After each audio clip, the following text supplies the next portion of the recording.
So Goewin doesn't get a lot of attention sometimes from casual readers. So this is from the quite near the beginning of the fourth branch.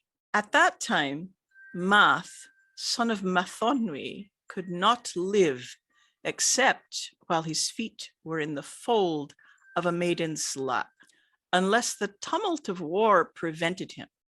This was the maiden with him, Goewin, daughter of Pebin. Let's unpack that picture a bit. So the king, Math, can apparently do nothing but sit on his throne with his feet in this girl's lap. As it happens, there really was a person in royal courts who held the king's feet. We know it from the laws of Huelva. His job also included to scratch the king. He was also a bit of a bodyguard, interestingly enough. As the person who sat physically so close to the king, there was some kind of an attack within the court. I suppose he would be the closest person to defend the king. It's kind of a weird job. It was quite a high status position, oddly enough, but it was always held by a man. So this would alert the medieval audience to something a bit odd, or maybe a bit off is a better word, about Math's household arrangements. So the choice of words to describe this is also interesting.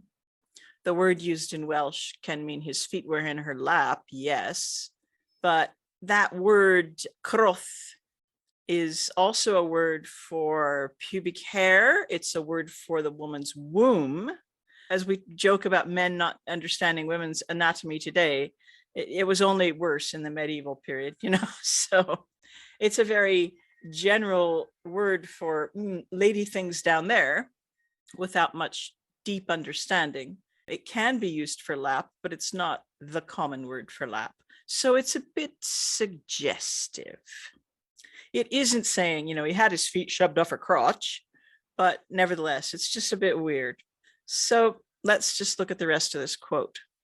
He could not go on the circuit of his land, but Gilvaethwy, son of Dawn, and Gwydion, son of Dawn, his nephews, and the household troops with them, went on the circuit of the land for him.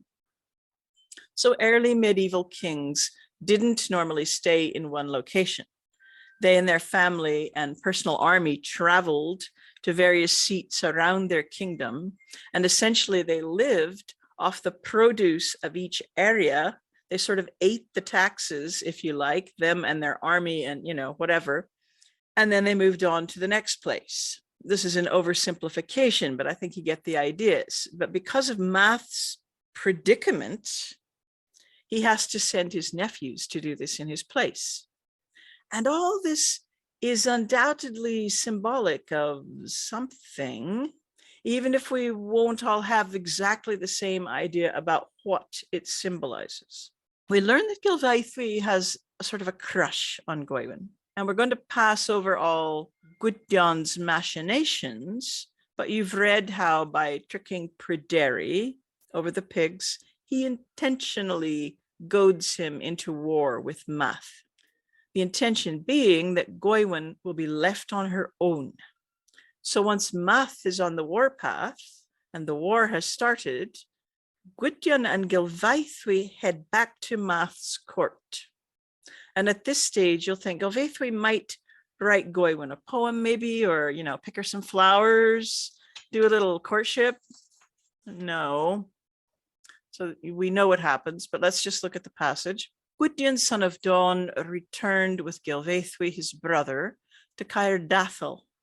And in the bed of Math, son of Mathonwy, Gilvaethwy and Goewin, daughter of Pebin, were placed to sleep together, and the maidens were forced out rudely, and she was slept with against her will that night.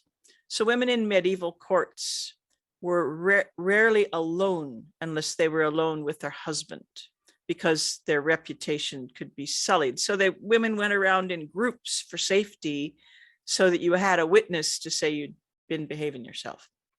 And also you had a witness if anybody attacked you. So this passage makes quite a bit of the public nature of the rape. And so does the passage later where Goewin tells Math what happened.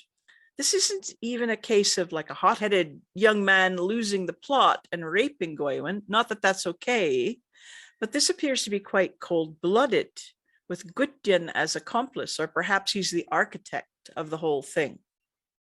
And then soon the action jumps back to the war. Gudjon and Gylfaethwy have now gone back to the battle.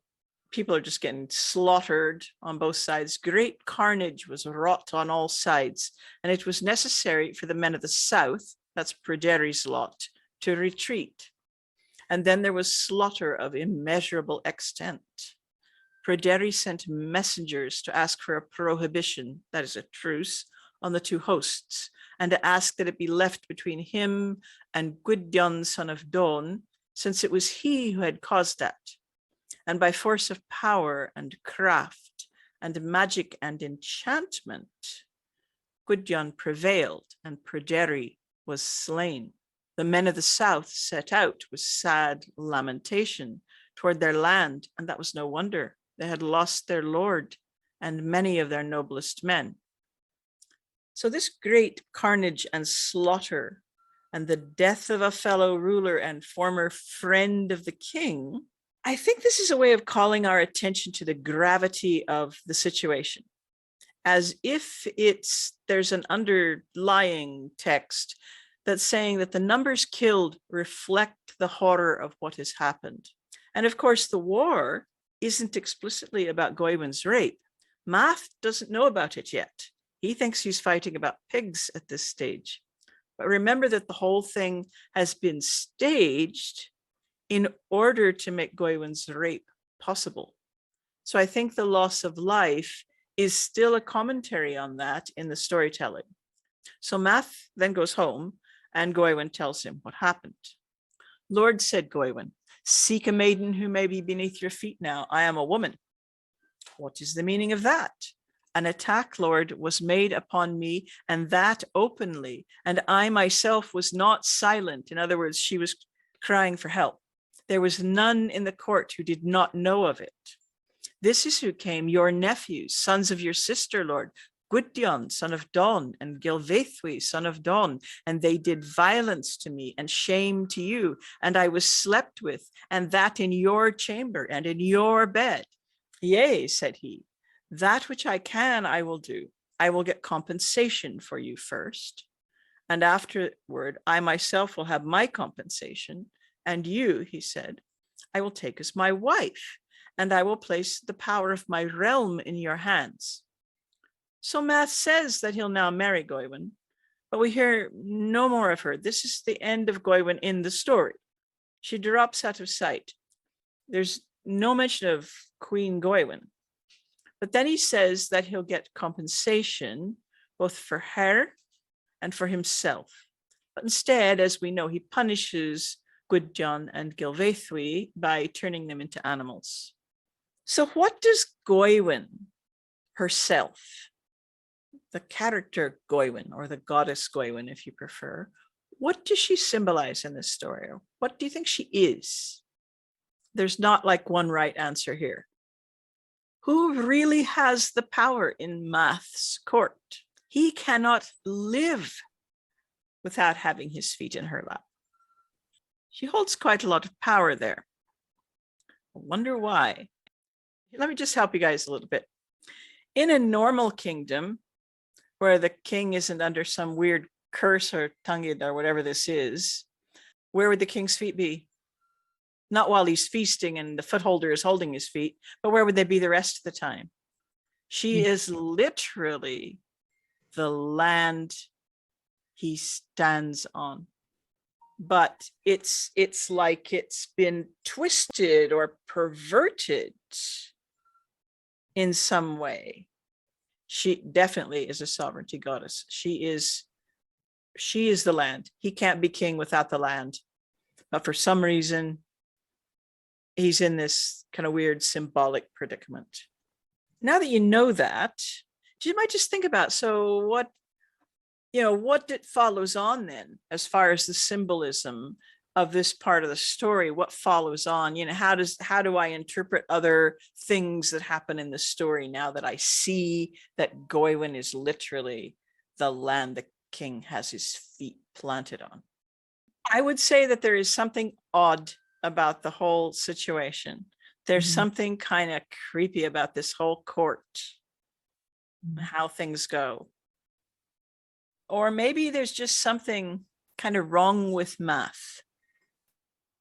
You know, I'm not sure what, but I mean, the practicalities of how can Math father children? I mean, it's possible, but it's not practical or particularly comfortable if you've got to have your feet in this girl's lap all the time to procreate. And you'll notice he doesn't seem to have any sons or daughters. He's got all these nieces and nephews. So based on some other Welsh texts, we know that there must have been other stories about Aranrhod and other versions of the story we have in the fourth Bran. So this is from Rachel Bromich's book again. We're going to have a few things from that. So she says that the bardic tradition of the 15th and 16th centuries, so that's just a little later than the Mabinogi was written down, knew the story of Math in a slightly different form. Lewis Mone, who's a famous poet, knew of a version in which Arianrhod took the place of Goewin as Math's virgin footholder. So she quotes the lines of poetry. My complaint concerning a maiden is greater than that of old Math, son of Mathonwy. The arm of a chaste, white-armed wise one was his pillow each night, Arianrhod like the snow. That man could not live without her. And then she goes on to say the same tradition was evidently known to Tidr Aled, who's another poet, who describes a girl as being fettered like Arianrhod when she's closely guarded by her husband, father, and mother. Now, because this says both that Math slept with Aranrhod each night and that Math could not live without her, it kind of suggests that in some variation of the story, which is lost to us, that it was Aranrhod who was Math's lap maiden, quite possibly replacing Goewin in the story. So it's possible that Goewin is a later addition or just from a different tradition. And it's also possible that it's sequential, that things don't go like they go in the fourth branch we have, that for a while Arianrhod does replace Goewin and then maybe she's raped or something. I don't know. We don't know. We can't know what happens behind the scenes in stories we don't have. So was Aranrhod raped, and was Gilvaethwy the rapist, and so on? Lots of questions, not many answers. Now there's also a triad which describes Arianrhod in different family relationship than what we have in the fourth branch. Doesn't necessarily contradict it, but it's interesting. So we have here the three levies or taxations, usually accompanied by an army, that departed from this island. That's the island of Britain, and not one of them came back. And we'll just skip to the third one, which interests us. The third levy went with Caswallan, son of Beli, and Gwynwynwyn and Gwanar, sons of Llyaus, son of Nufra. Now, Arianrhod, daughter of Beli, their mother, and those were the three silver hosts. They were so called because the gold and silver of the island went away with them. So first of all, this makes Arianrhod the daughter of Beli Mawr. If you don't know who Beli Mawr is, he's a kind of ancestor deity, both to many of the deities in Welsh texts, but also many early Welsh kings trace their lineage back to Beli Mawr. He's a very important guy. This is the only reference anywhere to Beli Mawr and the goddess Dawn being paired, however. It's not impossible. So are we to assume then that Gwydion and Gilvaethwy are also sons of Beli Mawr, or maybe they have a different father? We don't know. This triad also gives Arianrhod a husband, Llyaus, and two sons with wonderful alliterative names. So one assumes that this is supposed to happen later in her life. So this brings us to the question of her name. Is it Aranrhod or Arianrhod? So this becomes important if you're invested in the idea that her name means silver wheel, because Arian means silver, but Aran doesn't mean silver. So we'll go back to Rachel Bromwich and let her sort this out for us a little bit. So Rhod in Middle Welsh, the name ends ROT, in modern Welsh, Aranrhod. So Rhod is definitely wheel. So the end of her name does mean wheel. She says it's more difficult to determine whether the first element is Arian or Aran. So Aranrhod, that's the Middle Welsh, appears consistently throughout the fourth branch. But Arianrhod is the spelling of the name in Triad 35, the one we just looked at. Now, Bromwich thinks that in the mind of the redactor of the Triad, there was a connection between the name Arianrhod and the title Three Arianrhod, the three silver hosts. We've got three silver hosts. How could we not call her Arianrhod? Aran survives independently in the mountain names, Aranrhod and Aranbenllyn. In all these instances, the exact meaning remains uncertain, but huge or round or humped would all be possible interpretations of what this Aran means. I've also heard heaped as another one that people suggest. So the Rhod definitely means wheel. Arian definitely means silver, but Bromwich is saying that there's not a lot of evidence that she was originally known as Arianrhod. It was Aranrhod. That's consistent in the Mabinogi text. It's always Aran. To me, if it means something like great wheel or a mound that's like a wheel, I always picture something like a hill fort with a circular enclosure. But that's just me. So following on from this, a lot of people now call the corona borealis Caer Aranrhod. And for people that are, connecting their deities up with astrology, they're very invested in this being to do with Arianrhod. I can understand why. So Caer Arianrhod, with an I, this association seems to come from the idea that her name means silver wheel. However, as we've seen, that might not be her original name. So according to Celtic scholar Patrick Sims Williams, who is a philologist, somebody who studies words and the history of words, this is what he thinks is going on with the corona borealis stuff. I'm not going to read this whole thing because it's really technical. What's important is here, he mentions that he's been talking about Caer Sidi. Now, Caer Sidi is something that is used in Welsh poetry to refer to the other world. And it literally means the fortress of the She, as in the Irish She, the people of the fairy people, whatever. But it's a borrowing from Irish. I don't know how it got into Welsh. We're not sure. Even Patrick Sims Williams isn't sure. He's devoting an entire book chapter to that question. This is just a little bit of the discussion. But it seems to be around the time of the 1700s, late 1700s, when people start applying Welsh names to the constellations in a new way. So he says it's harder to know whether any of these terms and usages have any preceding independent existence. Robert Roberts of Holyhead, I have no idea who he is, frequently uses Sidydd for zodiac, along with exotic Welsh names reminiscent of the Mabinogi, such as Llys Don, in other words, the court of Dawn for Cassiopeia. And it seems like what's going on here is that all these early references to constellations, which appear, start to acquire names from Welsh stories around this time. So this is all happening around the start of the first so-called Celtic revival. Scholars in those countries were very interested in all this and started to have a lot of national feeling. So this is probably just learned men trying to replace classical names for the constellations, which often reference Greek myth, with Welsh ones.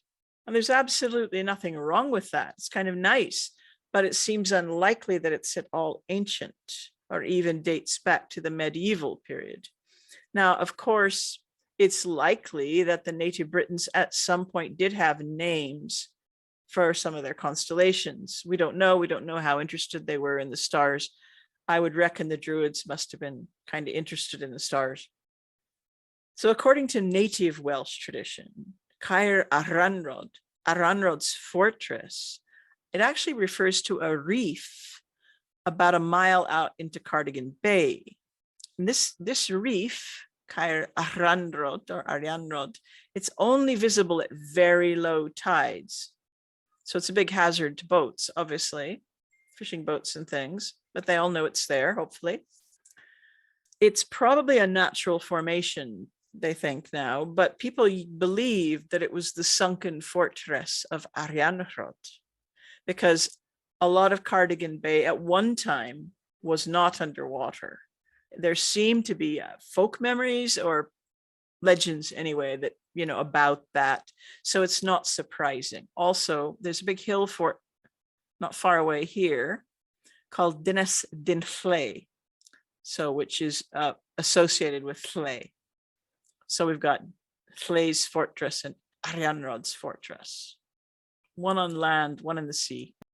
And this is all you see. This photo is not very good, complete with duck for scale. Only thing is we don't really know how far that duck is from the rocks, but it gives you a rough idea. They're not enormous. They just stick up a bit, and people believe that this was the drowned fortress of Arianrhod. If you're enjoying this series, why not take one of my online classes? There's almost always something on offer. Some classes have tiered pay what you can pricing, and there are usually a few scholarships available for the more expensive classes.